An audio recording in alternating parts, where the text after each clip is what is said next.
You may have heard that at tomorrow's council meeting at South Kesteven in Grantham, the Conservative administration is proposing that the project to rebuild the Deepings Leisure Centre be completely scrapped.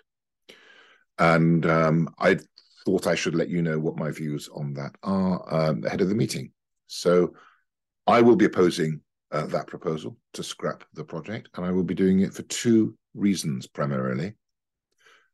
Firstly, the councillors are not yet aware of the full projections for the income that is expected to come into the council in future years.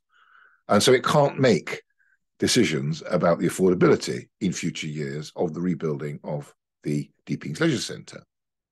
I'm talking mainly here about the receipts coming in from St Martin's Park when it is sold to developers for the houses to be built on it.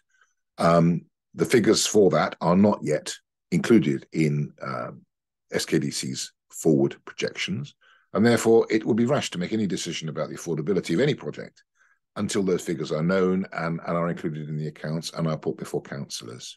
Now, don't get me wrong, I'm a Stamford councillor and I want a lot of the receipts from St Martin's Park to be spent in Stamford.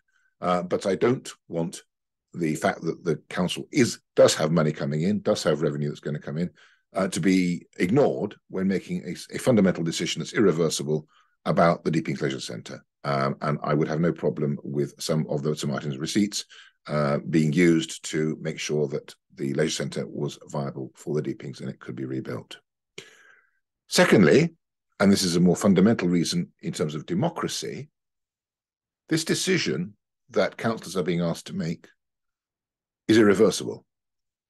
It says that the land will be handed back to Lincolnshire County Council. SKDC will wash its hands of any involvement within the site, both of the leisure centre and the adjoining playing fields, and that, of course, therefore, is irreversible. It will have no say and no land on which to do anything in future going forward. That means that come the council elections next May, it will be impossible for any councillor, any candidate, any party to put in their manifesto that they wish to rebuild a leisure centre in the Deepings. Therefore, the people of the Deepings will have no choice at that next election as to whether they have a leisure centre built, rebuilt, or not. That seems to me fundamentally undemocratic, to take that decision out of their hands. It's also, to be fair, perfectly proper to defer the project until May, when the electorate can make up its mind whether it wants to go ahead or not, whether it's affordable or not. And also, next May, we will have a far better view as to what's happening to inflation and what's happening to interest rates for the money that the council will have to borrow initially to get that project off the ground. So for those reasons, I will certainly oppose the Conservatives' proposal to scrap for all time the Deepings Leisure Centre project.